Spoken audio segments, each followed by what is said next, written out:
فقد قال الله تعالى في كلامه المجيد والفرقان الحميد أعوذ بالله من الشيطان الرجيم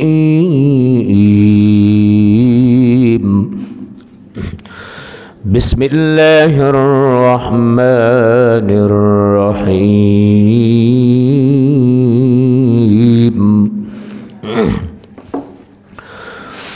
لا إله إلا الله الله أكبر بسم الله الرحمن الرحيم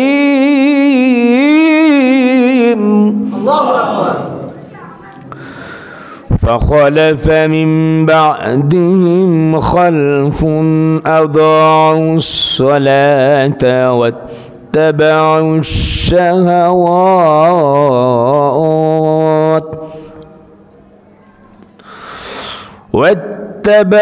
الشهوات فسوف يلقون غيا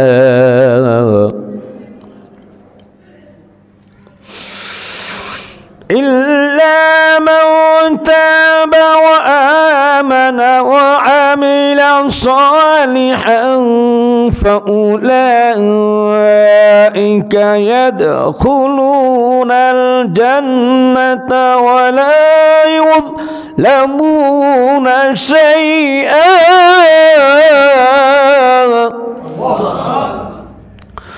جنات عدن التي وعد الرحمن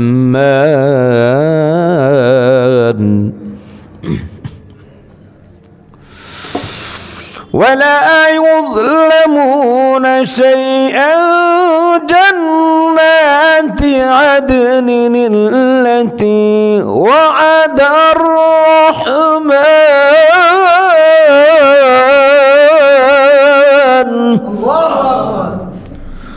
وعد الرحمن عباده بالغيب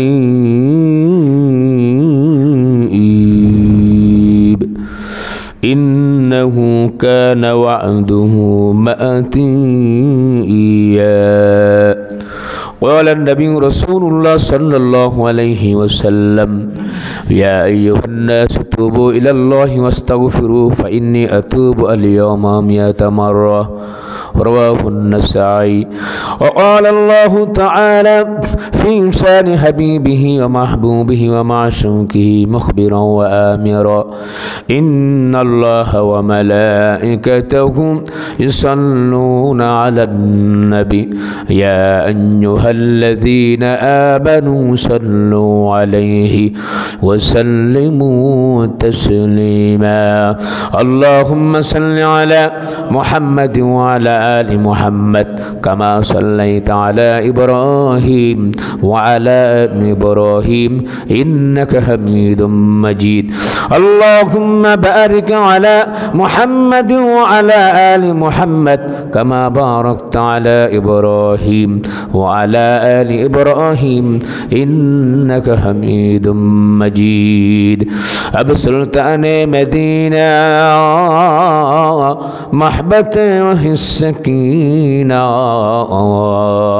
نور سے معمور سینہ مشک سے بہتر فسینہ بلغ العلا بکمالہ کشف الدجى بجماله حسنت جميع خصاله صلوا عليه وآله محبت جگر گوری لا الہ الا اللہ لا الہ الا اللہ لا الہ الا اللہ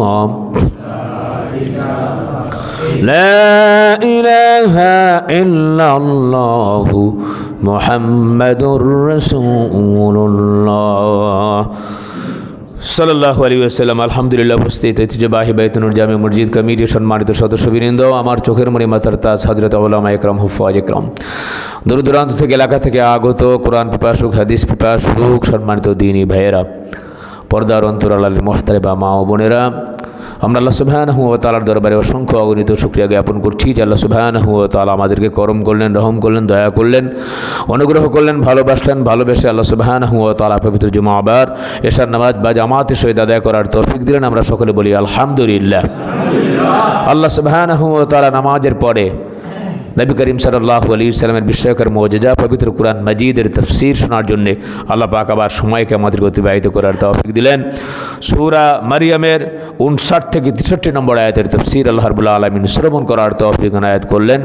এর জন্য আবেগপ্রুতভাবে অন্তর উজাড় করা ভালোবাসা দিয়ে আবেগে উচ্ছ্বাসে সন্তুষ্টি চিত্তে আল্লাহ পাকের আমরা সকলে আরেকবার শুকর আদায় করছি, বলছি আলহামদুলিল্লাহ।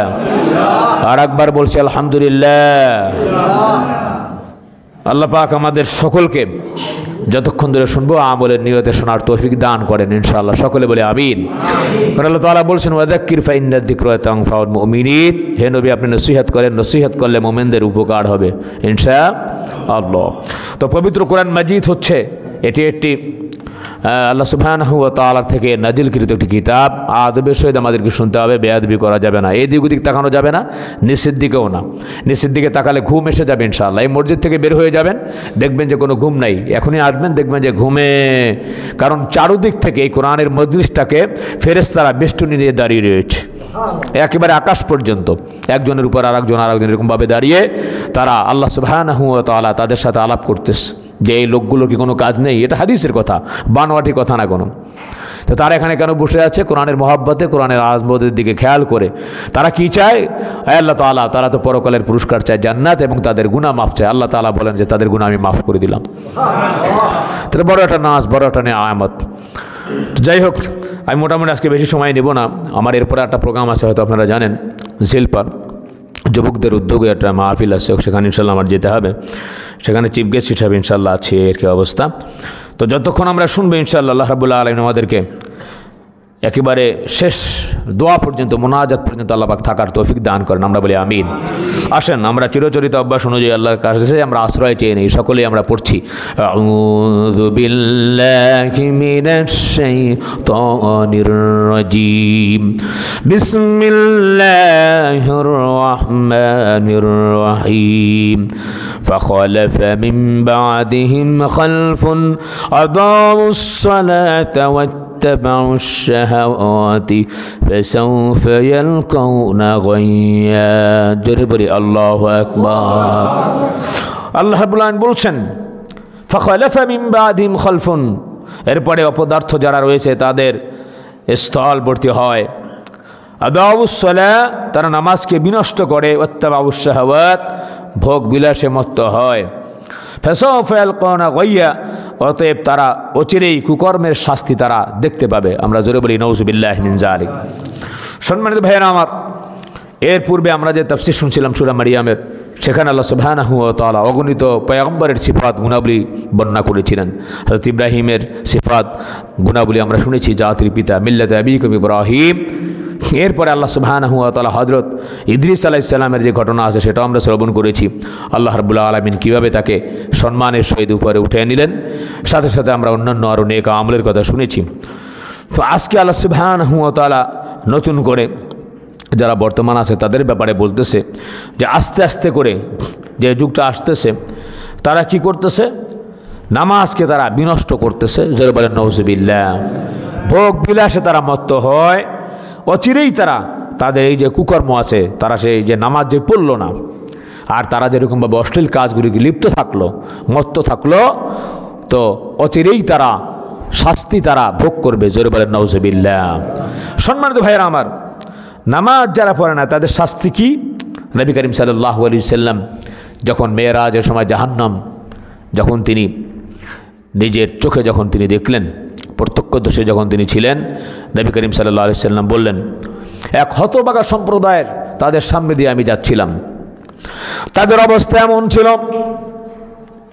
সুঠাম দেহের অধিকারী, চেহারা তাদের দেখতে ভালো, তাদেরকে দাঁড় করায়া পাথর দিয়ে তাদের মাথাকে চূর্ণ বিচূর্ণ করা হচ্ছে।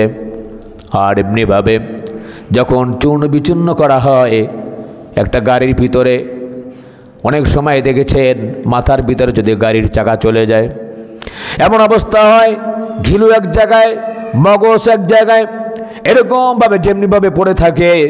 কিন্তু জাহান্নামের পাথরের শাস্তি তো আর ভয়াবহ। এমন জোরে তাদেরকে আঘাত করা হয়, সব কিছু একবারে মাটির সাথে ব্যানিশ হয়ে যায়। কষ্টে দুঃখে তারা তীব্রভাবে চিৎকার করতে থাকে, কিন্তু খানিকক্ষণ পরে আবার ঠিক হয়ে যায়। আবার এরকমভাবে পাথরের আঘাতে তাদের শরীরটাকে আবার ব্যানিশ করা হয়। বলেন নাউজুবিল্লাহ। নবীজি জিজ্ঞাসা করলেন, এরা কারা? এই হতভাগা জাতি কারা? ইয়া রাসূলুল্লাহ, এই হতভাগা জাতি হচ্ছে আপনার সেই উম্মত যারা নাকি নামাজকে বিনষ্ট করেছে। বলেন নাউজুবিল্লাহ। নামাজ পড়ে নাই, নামাজের সাথে ঈমানের সম্পর্ক। মান তারাকা সালাতা মুতাআম্মিদান ফাকাদ কাফার, যারা ইচ্ছা করে নামাজ ছেড়ে দিল তারা কুফরি করলো। বলেন নাউজুবিল্লাহ। আর যারা নামাজ পড়বে আল্লাহ তাআলা তাদেরকে 5টা পুরস্কার দান করবেন। নবী করিম সাল্লাল্লাহু আলাইহি ওয়াসাল্লাম বলেছেন, নামাজের হেফাজত করিবে যেজন, দানিবে আল্লাহ তাকে 5টি রতন। 1 নম্বরে হচ্ছে আল্লাহ সুবহানাহু ওয়া তাআলা রিজিকের অভাব দূর করে দিবেন, হালাল রিজিক দান করবেন, কবরে তার কখনো আযাব হবে না। বদরের সময় পুলসিরাত আল্লাহ রাব্বুল আলামিন দ্রুত তাদেরকে পার করায়া দিবেন। আর আল্লাহ সুবহানাহু ওয়া তাআলা নামাজের হিসাব যদি সঠিক হয়, বিনা হিসাবে আল্লাহ সুবহানাহু ওয়া তাআলা জান্নাত নসিব করে দিবেন। বলেন সুবহানাল্লাহ। দুনিয়াবি পুরস্কার কি? নামাজের মাধ্যমে শরীর স্বাস্থ্যকে আল্লাহ পাক ভালো করবেন, এটা একটা নাজ এবং নিয়ামত। যারা ডক্টর আছে তাদেরকে জিজ্ঞাসা করবেন, যারা সাজদা দেয় আল্লাহ পাক সাজদার ভিতরে অনেক উপকারিতা রেখেছেন। বলেন সুবহানাল্লাহ। সাজদা দেওয়ার সাথে সাথে তখন তাদের এই যে পিছনের যে ব্রণ আছে সেখান থেকে রক্ত টপ টপ করে পড়ে পুরা শরীরটাকে রক্ত প্রবাহিত করে দেয়, রক্ত চলাচলকে সহজ করে। বলি সুবহানাল্লাহি ওয়া বিহামদিহি। আর অনেক উপকারিতা আছে নামাজের ব্যাপারে, হারমানের উপকার, বিভিন্ন রকমের উপকারিতা, দুনিয়াবি উপকারিতা আছে। আর আখেরাতে আল্লাহ রাব্বুল আলামিন তো বলছেন তারা সফলতা লাভ করেছে। ক্বাদ আফলাহাল মুমিনুন আল্লাযীনা হুম ফি সালাতিহিম খাশিউন, তারা সফলতা লাভ করতে পারলো যারা নাকি নামাজের ভিতরে খুশু খুজু সহিত যারা নামাজ আদায় করছে, খুশু খুশু যারা আদায় করলো তারাই সফলতা লাভ করছে। বলি সুবহানাল্লাহ। শুধু তাই না, আল্লাহ রাব্বুল আলামিন বলছেন ইন্নাস সালাতা তানহা আনিল ফাহশাই ওয়াল মুনকার, নিশ্চয়ই নামাজ মানুষকে অশ্লীল ব্যভিচার খারাপ কাজ থেকে রক্ষা করে। বলি সুবহানাল্লাহ। কিয়ামতের ময়দানে বলা হবে, কেন তোমরা এখানে আসলা? মা সালাকাকুম ফি সাকার, সাকার নামক জাহান্নামে কেন আসলাম? তার কারণটা কি? সমস্ত মানুষগুলি জবাব দিবে, কালু লাম নাকু মিনাল মুসাল্লিন ওয়া লাম নাকু নুতঈমুল মিসকিন ওয়া কুন্না নাখুদু মাআল কাঈদিন। জোরে বলি আল্লাহু আকবার। আল্লাহ রাব্বুল আলামিন পবিত্র কোরআন মাজিদে জানিয়ে দিয়েছেন, যখন জিজ্ঞেস করবে জাহান্নামের দ্বার রক্ষীরা, কেন এখানে আসলা? ভয়ঙ্কর জায়গা, কেন তুমি আসলা এখানে? তারা বলবে, ক্বালু লাম নাকু মিনাল মুসাল্লিন, আমরা মুসল্লি ছিলাম না, আমরা নামাজ পড়ি নাই। বলেন নাউজুবিল্লাহ। ওয়া লাম নাকু নুতঈমুল মিসকিন, আর মিসকিনদেরকে খাদ্যদানে উৎসাহিত করতাম না। ওয়া কুন্না নাখুদু মাআল খায়দিন, আমরা মুমিনদের বিভিন্ন জায়গায় পরচর্চা করতাম, বিভিন্ন জায়গায় গীবতে লিপ্ত থাকতাম। জোরে বলেন নাউজুবিল্লাহ। তাহলে এই ধরনের বদ অভ্যাস যদি থাকে জান্নাতে যাওয়া যাবে না। সম্মানিত ভাইয়েরা আমার, হযরত আব্দুল্লাহ ইবনে মাসউদ রাদিয়াল্লাহু তাআলা আনহু বাক্যটার তরজমা এমনভাবে করেছেন যে তারা নামাজের সময় নষ্ট করে আদায় করে। বলি নাউজুবিল্লাহ। অবহেলা, যে পর্ব করতে যে একেবারে আজান যখন দিবে তার 5 মিনিট আগে, বা এমন নামাজ কাজা করেছে এমনভাবে অন্য যে সালাত আছে, নামাজ আছে, ওই সময় দেখা গেছে তো আজান দিয়ে দিছে। আসরের নামাজ এমন সময় পড়ছে মোটামুটি সেই মাকরু ওয়াক্তে, ফজরের নামাজ এমন সময় পড়লো একেবারে সুই অবস্থা। তো এই ধরনের অবস্থা যদি হয় তাহলে নামাজের গুরুত্ব কমে যাবে। আল্লাহ তাআলা বলছেন, তারা নামাজকে বিনষ্ট করলো, ধ্বংস করে দিল। নামাজের ভিতরে খুশু নাই, নামাজের ভিতরে দোকানের হিসাব করে, নামাজের ভিতরে খেলাধুলা দেখে, নামাজের ভিতরে বিভিন্ন রকমের পাপাচারে লিপ্ত থাকে। নামাজ এখানে পড়তেছে, খেয়াল অন্যদিকে। এরকম আছে কি না, আছে না নেই? আচ্ছা, নামাজ পড়তেছে 2 রাকাত বা 3 রাকাত, তার খবর নাই যে কয় রাকাত পড়তেছে। শয়তানে ধোকা দেয় তো। আপনি একা একা নামাজ পড়ে দেখেন ফরজ নামাজ, শয়তানে ধোকা দিবে। 4 রাকাতই পড়ছেন, শয়তান ধোকা দিবে, মনে 3 রাকাত পড়ছস রে, স্পষ্ট ধোকা দিবে আপনাকে। এর জন্য জামাত সহকারে নামাজ পড়তে হবে ইনশাআল্লাহ। নবীজি বলেছেন 27 গুণ বেশি যদি সওয়াব পেতে চাও, একা একা নামাজ ছেড়ে জামাত ধরতে যাও। বলেন সুবহানাল্লাহ। 27 গুণ বেশি সওয়াব জামাতে আল্লাহ রাব্বুল আলামিন দিবেন ইনশাআল্লাহ। সম্মানিত ভাইয়েরা আমার, তাহলে বুঝলাম মাকরুপন্থায় নামাজ আদায় করা, নামাজের আদব এবং সুন্নতকে বর্জন করাই হচ্ছে নামাজ বিনষ্ট করার অন্তর্ভুক্ত। আমরা বলি নাউজুবিল্লাহ। প্রিয় হাজরিন, আব্দুল্লাহ ইবনে মাসউদ রাদিয়াল্লাহু তাআলা আনহু জিজ্ঞেস করা হয়েছে, কোরআনে কারীমে নামাজের ব্যাপারে অনেক তাগিদ রয়েছে, কোথাও নামাজের হেফাজতের আদেশ রয়েছে, কোথাও নামাজের সময় গাফলত না করার তাগিদ রয়েছে, কোথাও সঠিক সময়ে নামাজ পড়ার নির্দেশ রয়েছে। লোকেরা বলল, আমরা মনে করেছি যে এর অর্থ হলো নামাজকে ছেড়ে দেওয়া। তিনি বললেন, নামাজ ছেড়ে দেওয়া হলো কুফর। বলেন নাউজুবিল্লাহ মিন যালিক। ইচ্ছা করে যদি নামাজ ছেড়ে দেয় তাহলে সে কুফরি করলো। কি করলো? কুফরি কাজটা করলো। আর নামাজ যদি অস্বীকার করে তো ডাইরেক্ট কাফের, লোকাল কাফের না। কেউ যদি নামাজকে অস্বীকার করে যে নামাজ দরকার নেই, নামাজ কি দরকার আছে বেটা, আবার আস্তাগফিরুল্লাহ। এই ধরনের কিছু বাউল নামের ফাউল যারা আছে তারা এই ধরনের কথা বলে, বেটা নামাজ আবার পড়া লাগে নাকি, আমাদের নামাজ পড়া লাগে না। বলেন আস্তাগফিরুল্লাহ, নাউজুবিল্লাহি মিন যালিক। নামাজ হচ্ছে আল্লাহ তাআলার কাছে সেতু বন্ধন। সম্মানিত ভাইয়ের আমার, এখন ফাসাউফা আলকানা কইয়া আল্লাহ পাক, আল্লাহ সুবহানাহু ওয়া তাআলা পরের শব্দতে বললেন, এর আগে বলেন ওয়াত্তাবা উশ-শাহাওয়াত। নামাজের সময় তারা কুকর্মে লিপ্ত থাকে, বাজে কাজে লিপ্ত থাকে, তারা এরকমভাবে ভোগ বিলাসে তারা মত্ত হয়, ভোগ বিলাসে মত্ত হয়ে তারা নামাজকে ছেড়ে দেয়। কিয়ামতের ময়দানে এমন হবে, তাদেরকে বলা হবে কি চাও? আল্লাহর সামনে বেলা জান্নাত। আল্লাহ রাব্বুল আলামিন বলেন সাজদা দাও, আর তারা সে সময় সাজদা দিতে পারবে না। কোমর সোজা হয়ে থাকবে, সাজদা দিতে তারা পারবে না, কারণ দুনিয়াতে তারা বেশি বেশি করে সাজদা দেয় নাই। একজন সাহাবী নবী করিম সাল্লাল্লাহু আলাইহি ওয়াসাল্লামের ওযুর পানি এনে দিয়েছিলেন। আল্লাহ নবী খুশি হয়ে গেলেন। সাহাবীকে জিজ্ঞাসা করলেন, সালমা ইতা, বলো তুমি কি চাও? বলছেন, আমি যা চাই তা দিবেন তো? হ্যাঁ ইনশাআল্লাহ দেব, বলো। সে বললেন, রিফাকাতুকা ফিল জান্নাহ ইয়া রাসূলুল্লাহ, জান্নাতে আপনার সাথী হতে চাই। বলেন সুবহানাল্লাহ। আল্লাহ নবী বলেন, গায়রা যালিক, অন্য কিছু আছে না? অন্য কিছু চাও, এটা তো করে বেশি হয়ে গেছে, এত নবীদের সাথে জান্নাতে থাকবা। না, আপনি যখন বলছেন এইটাই চাই, আপনি যখন বলছেন এইটাই চাই। আপনি তো ওয়াদা করেছেন, আউফু বিয়াদি উফি বিয়াদিকুম, ওয়াদা করলে ওয়াদা পালন করতে হয়। নবী করিম সাল্লাল্লাহু আলাইহি সাল্লাম বলছেন, ঠিক আছে যাও, আমার সাথেই থাকবা, তবে আলাইকা বিকাসরাতিস সুজুদ, বেশি বেশি করে সাজদা দাও। বলেন সুবহানাল্লাহ, বেশি বেশি করে সাজদা দাও। এমন এক সময় আসবে সাজদা দেওয়ার তৌফিক থাকবে না। অত্যন্ত আফসোস, দুঃখ এবং পরিতাপের বিষয়, আমি 1 মাস ধরে আল্লাহকে সাজদা দিতে পারছি না। চেয়ারে বসে যতটুকু সম্ভব, দেখেন এটা একটা নেয়ামত থেকে আমি বঞ্চিত হচ্ছি, আমি অসুস্থ, আপনারা সবাই জানেন। তো এমন একটা সময় আসবে, কখন যে কী হয়ে যায়, এর জন্য এই সময়টাকে গনিমত মনে করতে হবে আমাদেরকে। যত পারি বেশি বেশি করে সাজদা দিতে হবে আল্লাহকে। এই সাজদার মাধ্যমে যত বেশি সাজদা দেব, জান্নাতে তত নাজ নেয়ামত বেশি পাবো, একটু আগায় থাকবো আর কি। সুবহানাল্লাহি বিহামদি।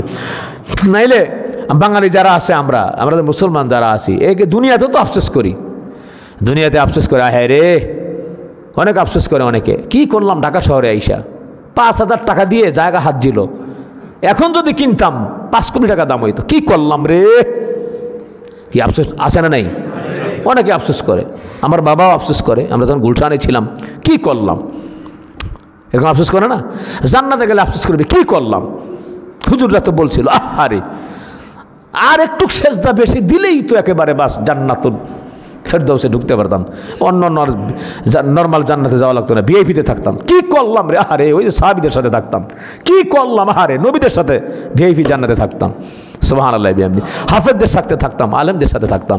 অনেক আফসোস হবে, কারণ সেখানে এত আফসোস হবে, আল্লাহু আকবার, কারণ সেখানেই তো ফয়সালা। কি বলেন?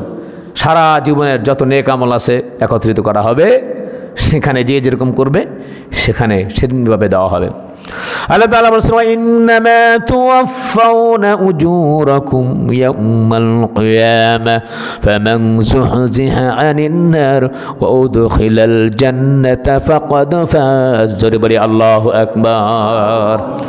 সেখানে কিয়ামতের ময়দানে আল্লাহ সুবহানাহু ওয়া তাআলা তাদের যথাযথভাবে পুরস্কার দান করবেন, আর যাকে জাহান্নাম থেকে জান্নাত দেওয়া হবে সেই সফলতা পাবে। সুবহানাল্লাহ বিহামদি।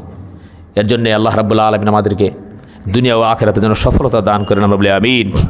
তাহলে আনন্দ উল্লাসে মত্ত থাকা যাবে না, সঠিক সময়ে আমাদেরকে নামাজ আদায় করতে হবে। ফরজ নামাজের সাথে সাথে বেশি বেশি করে নফল নামাজ আদায় করব। আল্লাহ তৌফিক দান করেন, বলে আমিন।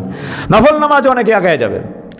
আপনি জীবনে হজ করতে পারলেন না, তৌফিক টাকা নেই, পয়সা নেই, আপনি ফজরের নামাজের পরে 4 রাকাত ইশরাক নামাজ পড়েন, কবুল উমরা কবুল হজের সব আমল নামায় দিবে। সুবহানাল্লাহ। আপনার পিতামাতা আছে, নেয়ামত আছে, পিতামাতার দিকে তাকান খালি বারবার। আলী রাদিয়াল্লাহু তাআলা আনহু বলছেন, ইয়া রাসূলুল্লাহ, আমি যদি একদিনে 1000 বার তাকাই? তো নবী করিম সাল্লাল্লাহু আলাইহি ওয়াসাল্লাম বলেছেন, আল্লাহ তাআলা খাজানার অভাব নাই, 1000 কবুল হজের সওয়াব পাইবা। আর আসতে কোন সুবহানাল্লাহ। বাবা মা যাদের আছে নেয়ামত না, আর পাপিষ্ঠ বদমাশ যারা আছে এরা কী করে? বাবা মাকে বৃদ্ধাশ্রমে ফালাইয়া দেয়, তো ফালাবেই।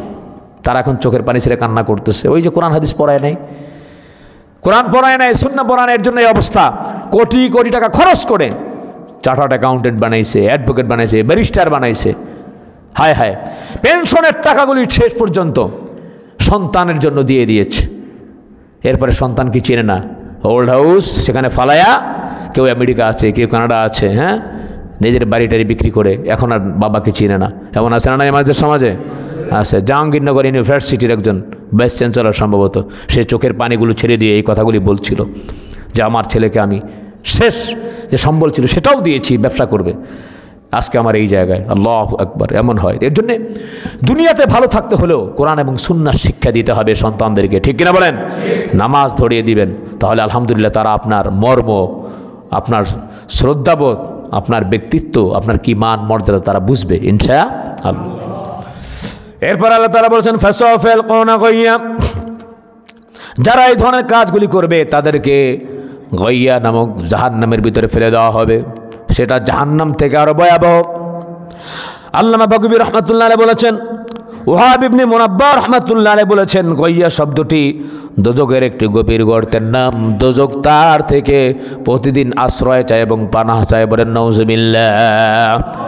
ফাসাফাল কোনা গাইয়া মানে হচ্ছে এই গইয়াটা জাহান্নামী যারা আছে তাদের যত পুজ, যত রক্ত আছে, তাদের যত ক্ষত স্থান থেকে আযাবের পরে যে বিষয়গুলি বের হয়েছে সেই জায়গা একত্রিত করে ওই গইয়া নামক জাহান্নামের ভিতরে তাদের পুজ, রক্ত যা কিছু আছে সেখানে ফেলানো হয়।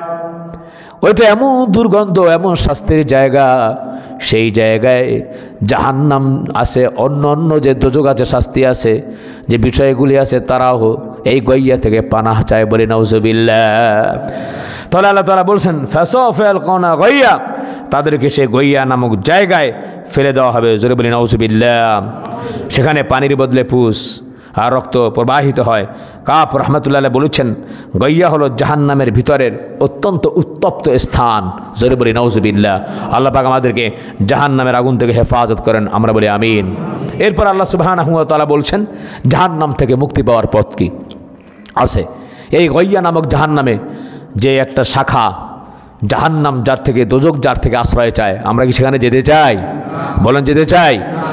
যদি না যেতে চাই তাহলে তার পরক্ষণে আল্লাহ সুবহানাহু ওয়া তাআলা আবার মেডিসিন দিয়ে দিয়েছেন। কি মেডিসিন? আল্লাহ তাআলা বলছেন, ইল্লা মান তাবা ওয়া আমানা ওয়া আমিলা সালিহান ফাউলাইকা ইয়াদখুলুনাল জান্নাতা ওয়া লা ইউযলামুনা শাইআ।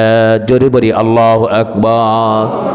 আল্লাহ রাব্বুল আলামিন বলেছেন, ইল্লা মান তাবা, তারা ব্যতীত যারা নাকি জীবনের পাপাচার, অনাচার, অত্যাচার থেকে যারা নাকি তওবা করেছে, ওয়া আমিলা সালিহা, তওবা করার পরে যারা নাকি নেক আমল করেছে, ফাউলাইকা ইয়াদখুলুনাল জান্নাহ, আল্লাহ সুবহানাহু ওয়া তাআলা তাদেরকে জান্নাতে প্রবেশ করাবেন। ওয়ালা ইউযলামুনা শাইআ, কোনো ব্যাপারে তাদের প্রতি কোনো জুলুম করা হবে না। বলেন সুবহানাল্লাহ। তাহলে বুঝলাম তো আমরা ইনশাআল্লাহ তওবা করব। তওবা তো করিই না আমরা। আজকে সারা দিনে যদি জিজ্ঞেস করি 20 বার তওবা কি করছেন, হাত কয়টা উঠবে আল্লাহ জানে। অথচ হাদিস শরীফের ভিতরে আসছে, যে হাদিসটা আমি পড়েছিলাম, নবী করিম সাল্লাল্লাহু আলাইহি ওয়াসাল্লাম বলছেন, ইয়া আইয়ুহান নাসু তুবু ইলাল্লাহি ওয়াস্তাগফিরু ফাইন্নী আতুবু আল-ইয়াওমা 100 মাররা। আমি প্রতিদিন 100 বার তওবা করি। আল্লাহর নবীর আগে কোনো গুনাহ আছে? একটু আওয়াজ দিয়ে বলেন।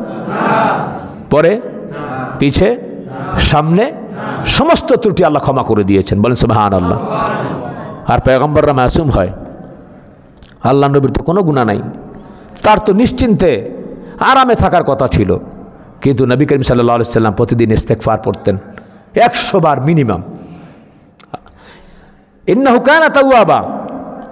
আল্লাহ তাআলা বলছেন, আল্লাহ তাআলা উত্তম তওবা কবুল করেন। সুবহানাল্লাহি বিহামদি। এজন্য সম্মানিত ভাইয়েরা আমার, প্রতিদিন আমাদের তওবা করা উচিত। তওবা করলে আল্লাহ পাক জীবনের গুনাহগুলি মাফ করে দেন, বলেন সুবহানাল্লাহ। আত-তাইবু মিনাজ যামবি কামা লা যামবা লাহু। যে তওবা করে সেজন্য তার কোনো গুনাহই নেই, গুনাহমুক্ত থাকে। সুবহানাল্লাহি বিহামদি। বেশি করে চোখের পানি ছেড়ে দিতে হবে। মান বাকা মিন খাশিয়াতিল্লাহ হারামাল্লাহ তিলকাল আইন আলান নার। জাহান্নামের ভয়ে চোখের পানি ছেড়ে যে কান্না করবে, আল্লাহ পাক জাহান্নামের আগুন হারাম করে দিবেন, বলেন সুবহানাল্লাহ। এর জন্য সম্মানিত ভাইয়েরা আমার, তওবা অবশ্যই আমাদেরকে করতে হবে।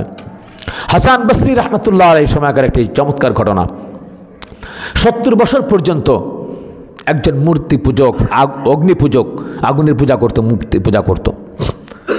তো হাসান বসরি রাহমাতুল্লাহ আলাইহি, যারা আল্লাহ পাকের ওলি ছিল, যারা বুজুর্গ ব্যক্তিত্ব ছিল, তারা চাইতেন যে কোনো লোক যেন জাহান্নামে না যায়। এই দরদ, মায়া, মহাব্বত, ভালোবাসা তো আমাদের নাই।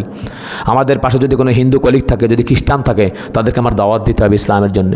বুঝায় সুঝায় যেমনি পারি, যতটুকু পারি, যে ভাই ইসলাম ধর্ম গ্রহণ করেন। ইসলাম ধর্ম ছাড়া অন্য কোনো ধর্ম আল্লাহর কাছে গ্রহণযোগ্যতা নাই। জাহান্নাম ছাড়া কোনো গতি নেই, তারা জান্নাতে যাবে না।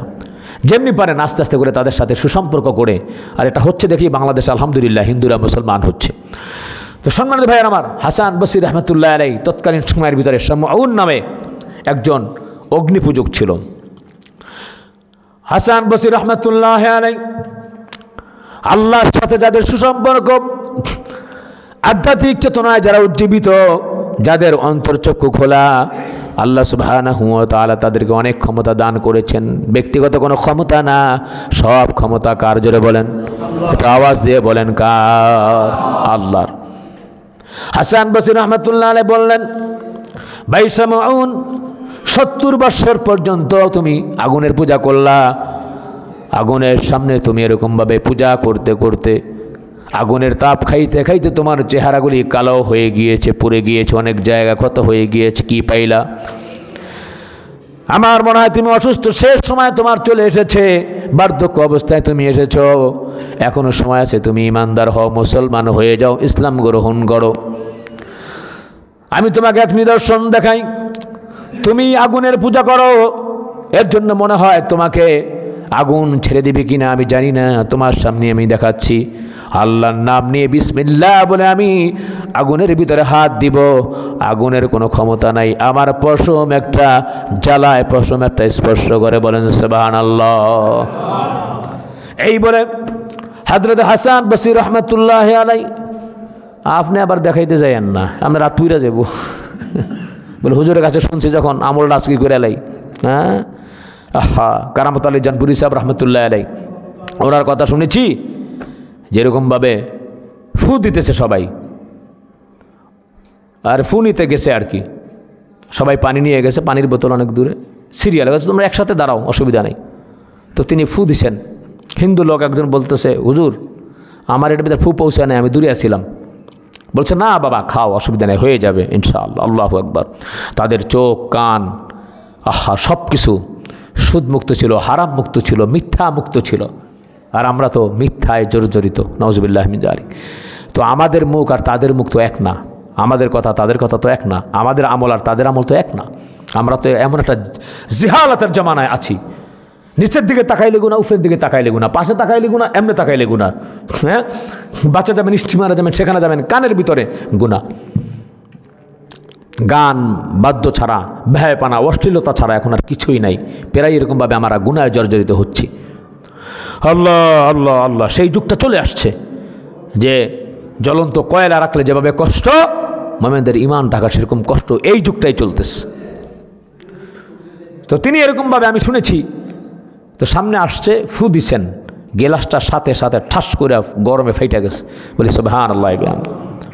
তো সম্মানিত ভাইয়ের আমার, আল্লাহর ওলি যারা আছে, আপনার শুনেছি শাহজালাল ইয়ামিনী মুজাররাদ রহমতুল্লাহ আলাইহি জায়নামাজ বিছায়া, হ্যাঁ, এই সুরমা নদী পার হয়ে গেছে। আল্লাহু আকবার। শুধু তাই না, নবীজির সাহাবী তারা এরকমভাবে সাগর পার হয়ে গেছে। সাহাবীরা, নবীজির একজন সাহাবী দাঁড়ায় বলতেছে জঙ্গলের ভিতরে, এই আমরা কিন্তু নবীজির সাহাবী, তোমাদেরকে এই সময় দিলাম, এই সময়ের ভিতরে এই এলাকা ছেড়ে অন্যত্র চলে যাও। এরপরে যদি তোমাদেরকে দেখা যায় এই জঙ্গলে, এখানে এই এলাকার ভিতরে, তাহলে তোমাদেরকে হত্যা করা হবে। বাঘের সিরিয়ালে বাঘ, সিংহের সিরিয়ালে সিরিয়ালে এরকমভাবে সিংহ, এরপরে আপনার হাতির যারা দল আছে দলবদ্ধভাবে জায়গা ত্যাগ করেছে। সুবহানাল্লাহ বিহামদি। তো তাদের আমলের যেরকম পাওয়ার ছিল, আল্লাহর কাছে যেরকমভাবে চোখের পানি ছেড়ে কাঁদছে, এরকম বাস্তবেই আছে। আমার আপন মামা, তিনি এখানে একবার মাহফিলে আসছিলেন, পিরোজপুর ভান্ডারিয়া ধাওয়ার দরবার শরীফের একজন খাস পীর, আলহামদুলিল্লাহ। সেখানে হাজার হাজার মানুষ প্রতিদিন যায়, মাইকে খালি দূর থেকে ফু দেয়, তাতেই শুনে যে সকলেই বিভিন্ন জায়গা থেকে আসে, উপকার হয়। সুবহানাল্লাহ বিহামদি। তো এটা হতে পারে আল্লাহ পাকের ওলি যারা আছে, আধ্যাত্মিক চেতনা যারা উজ্জীবিত, তাদের এমনটি হয়।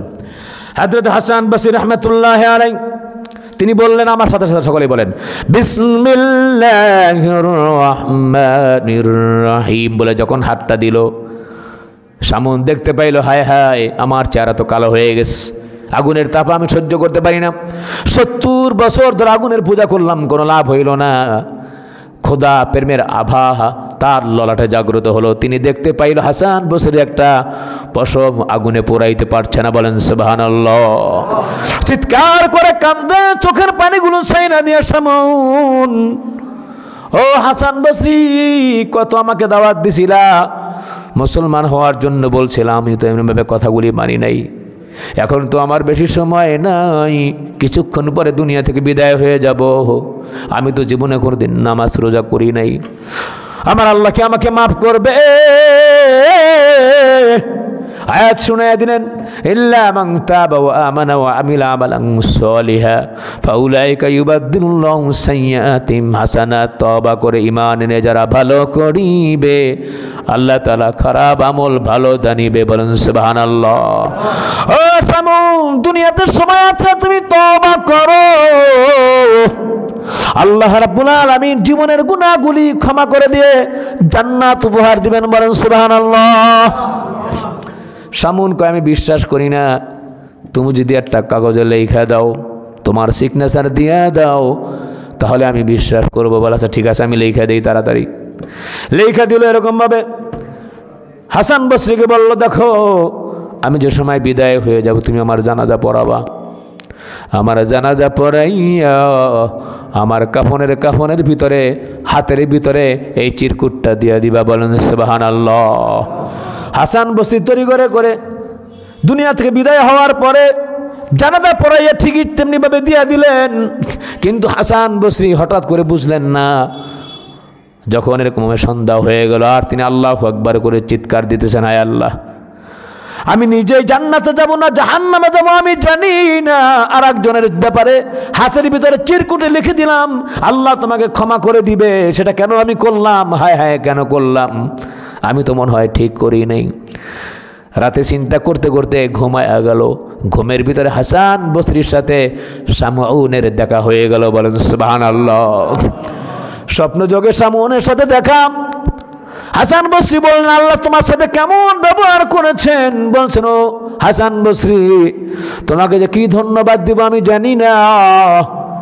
হায় হায়, আমার মনে চায় আর একবার যেন পৃথিবীতে ফিরে আসি, মাওলার জিকির করি, বেশি বেশি করে নামাজ পড়ি, জিহাদে আত্মনিয়োগ করি। আমার মাওলা আমার সাথে দেখা দিয়েছেন, ঈমান আনার বদৌলতে আমাকে জান্নাত উপহার দিয়েছেন। জোরে বলেন সুবহানাল্লাহ। এই যে ধরো, তোমার চিরকুটার দরকার নাই। আহা, জোরে সুবহানাল্লাহ বলার জন্য রেডি থাকেন। চিরকুটার দরকার নাই। লো, হাসান বসরির ঘুম ভেঙে গেছে, দেখে যে চিরকুট হাসান বসরির হাতে। বলেন সুবহানাল্লাহ। আল্লাহু আকবার। তওবার কি দাম! হ্যাঁ, এর জন্যে যারা ওলি আল্লাহ, যারা বুজুর্গ, তাদের কাছে যেতে হবে। হক হালাল যারা আছে তারা, ভণ্ডদের কাছে না। ল্যাংডা ফির, গাজা ফির, এরকমভাবে আপনার ওই যে বিড়ি খাওয়া ফির আছে না নাই? হ্যাঁ, ওই যে লালন টালন হ্যাং ত্যাং বুং বাং এদিক ওদিকে মানুষ যায়, আস্তাগফিরুল্লাহ। হ্যাঁ, সিদ্ধি মুদ্দি খায়, কত কিছু খায়, শালির সামনে দেখবেন এরকমভাবে। বাহ, নামাজ নেই, রোজা নাই, কিছু নেই। এদের কাছে গেলে ভং ধরছে আর কি, খাওয়ার দাম আর কিচ্ছু না। আমাদের দেশের অবস্থাই তো খারাপ। যেই জায়গায় ল্যাংডা মুংডা সেখানে মানুষ খাড়া দেয়, মনে হয় কী জানি আছে। একবার মাহফিলে গেছিলাম, তো সেখানে বসে চা খাইতেছি সকালবেলা। এক গরিব মানুষ চাইছে, এবার মাফ করো মাফ করো। কিছুক্ষণ পরে সালা অর্ধেক সব যন্ত্রপাতি এদিক দিয়ে দেখা যায়, মোটামুটি খালি হ্যাঁ চাইছে, 50 টাকা লগে লগে হাতে দিছে। শিক্ষিত মানুষ লেগে গেছে। আমি কই, দেখেন আমনে আগের যে লোকটা, ভদ্রলোকটা আপনার কাছে চাইলো, মোটামুটি জামা কাপড় ভালো না, ঠিক আছে, গরিব মানুষ, এর আপনি কিছুই দিলেন না। আর ওর সুন্নতের নাই, কিচ্ছু নাই। হ্যাঁ, এরপরে তার মানে ফরস্তরক একেবারে উলঙ্গ বস্ত্রহীন মোটামুটি, তারে আপনি দিলেন। আমার আপনি বেশি বুঝেন মিয়া, কার কাছে কি আছে। হ্যাঁ, এটা কি কওয়া যায়? আমি কই হ্যাঁ, লগে যে এটা আছে এটা তো দেখাই যায়। ঠিক না? এই হচ্ছে আমাদের অবস্থা। আল্লাহ আমাদেরকে বুঝার তৌফিক দান করেন, আমরা বলি আমিন। এই মাজার পূজা হইতো না। মাজার পূজা কেন হয়েছে? আমরা একেবারে যে খবর টবর রাখি না তা না। সিনেমা যারা আগে দেখছেন না, সিনেমার মধ্যে হঠাৎ করে দেখা গেছে মা পোলারে হারায় রয়েছে, হ্যাঁ, এরপরে ভাই বাইরে হারায় রয়েছে, হঠাৎ করে তারা মাজারে যায়। আসমকে একজন দাঁড়িয়েওয়ালা এসে হাক মাওলা গয়া খারাইয়া সেখানে ভণ্ডামি যা কিছু আছে সিন্নি টুনি দিয়ে একটা গান টান কইয়া বা সেনে দেখা গেছে যে মায় ফোলারে পাইলো গানে গানে, হ্যাঁ, ভাই বাইরে পাইলো, আস্তাগফিরুল্লাহ। এই যে একটা মাজার পূজা, সিনেমা দেখা বাংলাদেশের মানুষগুলি ভালো হয় না, এরা বেদাত শিখছে, এরা গুনাহ শিখছে, পাপ শিখছে। ঠিক কিনা যেরকম? আর খালি আলেম ওলামাদের প্রতি দোষ। আচ্ছা, আপনারা চিন্তা করেন, আমরা জীবনে কইছি এই ধরনের কথা যে পুলিশ আসামি ধরলো, পুলিশের সামনে বোমাবাজি কইরা আসামি ছিনায় নিল, এগুলো মানে হাদিস কোরআনে আছে নাকি? তো এগুলো সিনেমায় আছে, কি আছে না নাই? আছে। মনে মনে করেন যে হুজুর আপনি জানেন কেমনে? আমগুলোকে পোলাফান আছে না, পোলাফান এসে আড্ডাবাজি করে, কথা টথা দেয়, মাসলা মশাল জিজ্ঞেস করে। তো মাঝে মাঝে জিজ্ঞাসা কিরে কই গেছিলি? হুজুর অমুক জায়গায় গেছিলাম। বলে কি দেখলি কয়া?